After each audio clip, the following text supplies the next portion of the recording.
بطولة العالم للراليات البطل علاء رشيد. تحية كبيرة لبطلنا الأردني علاء رشيد، زميلنا وسفير الأردن لرياض السيارات علاء رشيد. أهلا وسهلا فيك على منصة راي الأردن الدولي 2014. علاء، تقع عليك مهمة صعبة جدا اليوم، سواء في هذا الرالي أو في مشاركتك الخارجية. بحب نسمع رأيك، ما رأيك في الموضوع أنه تعملوا 5 مراحل ومن ثم صيانة؟ وهل هي هذه برأيك من خبرتك اللي بلشت فيها من جديد، هل هي تجربة جديدة أم كانت هناك سابقة في راليات أخرى؟ بسم الله الرحمن الرحيم. أول شيء بنرحب بكل الأبطال، ناصر عطية، خالد القاسمي، الشيخ خالد القاسمي، الشيخ عبد الله القاسمي، صلاح بن عيدان، عبد الله الكواري، خليفة العطية، مشاري الضفيري، وإن شاء الله ما نكون نسينا حدا يعني. بنرحب فيهم بلدهم الثاني الأردن، وإن شاء الله نتمنى لهم السلامة وتحقيق أفضل النتائج في هذا الرالي. بالنسبة للسؤال طارق، يعني بالعكس لما يكون عندنا 5 مراحل ويكون بعديها في سيرفيس بيكون كثير افضل ما نعمل مرحلتين سيرفيس. يعني اولا السائق بس يطلع من السيرفيس بيطلع نفسيته اقل شوي يمكن من ما يبلش الصبح، بس لما يكون على نفس الضغط بيكون احسن. يعني بالبرتغال احنا طلعنا من الاوتيل الساعه 6 الصبح، رجعنا 11 بالليل على السيرفيس، كان عندنا 300 كيلو رود سكشن غير ال5 ستيجات، فبالعكس هذا شيء كثير منيح وبيفتح مجال للتفكير اكثر، مش بس السرعه ومش بس القياده، يعني في اكثر من تكنيك الواحد لازم يحافظ عليه. يعني بالعكس هاي خطوه كثير كويسه، بنشكر جهود الاردنيه لرياضه السيارات على هذا الستارت الاكثر من رائع. شكرا علاء، بتمنى لك انت وزملائك جميعا، سواء زملائنا من الاردن او زملائنا من الخارج، ان شاء الله قياده امنه ورالي امن. والله يعني الواحد بيحاول يعني يعمل جهده، الجهد مش متوقف على السائق، الاعلام هو لازم يامن للسائق، السبونسرز يامن للسائق الدعم الكافي والدعم المعنوي. احنا يعني عندنا تقصير كثير كبير، يعني اليوم لانه شايفين الرالي بالعبدلي، شايفين كميه كبيره من الناس، بس بمراحل السنوات الماضيه ما كنا نشوف حدا لا على الستارت ولا على الفينش، الا كل واحد جايب اصحابه معه ومخبيهم يعني. فاول شيء ان شاء الله نكون من السنه نبلش نتطور ونتغير، وكمان هذا الشيء يرجع على السائقين، وكل واحد عم بيحاول يطور بحاله قد ما بيقدر، ونحاول نعد جيل جديد ما يخلي ناصر العطية يربح ابدا برالي الاردن ان شاء الله. مساءكم سعيد، وفقكم الله والله معكم جميعا. بالتوفيق اذا للجميع. وفي هذه المناسبه ايضا لا يسعنا سوى شكر ضيف عزيز يحل علينا في بلده الثاني من لبنان الشقيق، ممثل رياضه السيارات، لجنه رياضه السيارات في نادي السيارات والسياحه اللبناني، الزميل الاخ العزيز عماد الحفور، مرحب فيه في بلدك الثاني الاردن.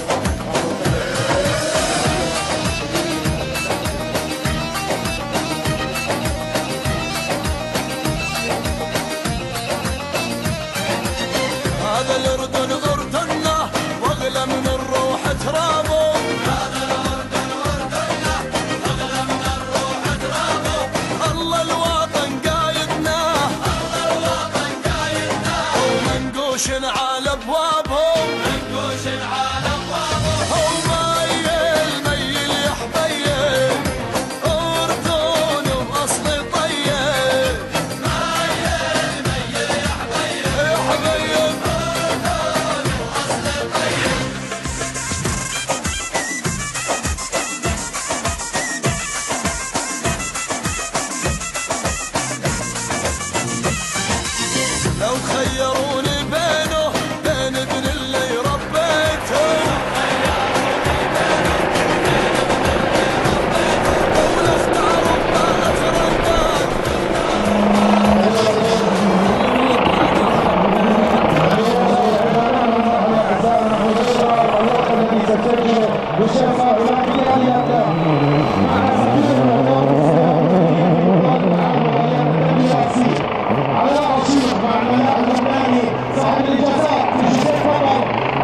مشاركان في الرمضي على متن السيارتين فرد في الصحافة وفي السيارتين تحميل مرآة مختصر كبير الروسي.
الحمد لله اول 5 مراحل كنا عاملين اداء منيح. خلصنا ودخلنا على السيرفيس، كان وضعنا سابع تقريبا. بالنص الثاني من المراحل صار معنا مشكله بالجير، انكسر الثاني والخامس، فحافظنا على مركزنا بس تاخرت اوقاتنا شوي. الحمد لله الشباب هلا عم بغيروا بالجير وان شاء الله بكره يوم جديد وبنعمل اوقات احسن من هيك. بكره الاستجات مريحه اكثر بالنسبه لنا، اليوم كان صعب شوي، بكره بنتامل ان شاء الله انه نعمل احسن يا رب.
الحمد لله بعد التأخير اللي تأخرنا امبارح الجير اللي انكسر، قدرنا اليوم نطلع من أول نهار ضاغطين، وعملنا أوقات كثير منيحة، وعملنا فرق منيح للسيارات اللي ورانا، وقربنا كثير عن السيارات اللي قدامنا، بس ما كان كفاية، لسه بتنقصنا خبرة وأشياء كثير يعني. بس الحمد لله هذا الرالي كان نتيجته بالنسبة لنا أكثر من راضيين عنها، يعني أحسن أوقات بنعملها السنة، وإن شاء الله السنة الجاية راح نكون ضاغطين أكثر ونعمل رالي وأوقات أحسن من هيك إن شاء الله.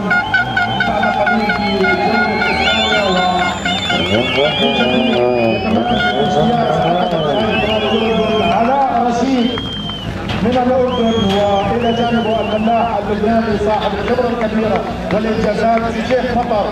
واليوم علاء رشيد عم بحصل على جائزة أفضل تصميم لسيارة بالرالي رمضة. أفضل تصميم لسيارة ألوان وتصميم، لأنه السيارة كما نشاهد مستوحى ألوانها من علم المملكة الأردنية. خلي بالكم عم نشوف نجمة الأردن وألوان علم الأردن في السيارة. إذا بنقول ألف مبروك كمان، يعني نتائج مميزة جدا لها الفرق الأردنية. هو حتى تشجيع السائقين الأردنيين على تصميم سيارات بأشكال حلوة تفرح ليس فقط الجمهور وإنما تفرح الرعاة والممولين. هذا الشيء نجح فيه اليوم بشكل كبير على رصيد مع الفلاح اللبناني صاحب الإنجازات في شيخ مطر، ربما ما في فرق لبناني شهير إلى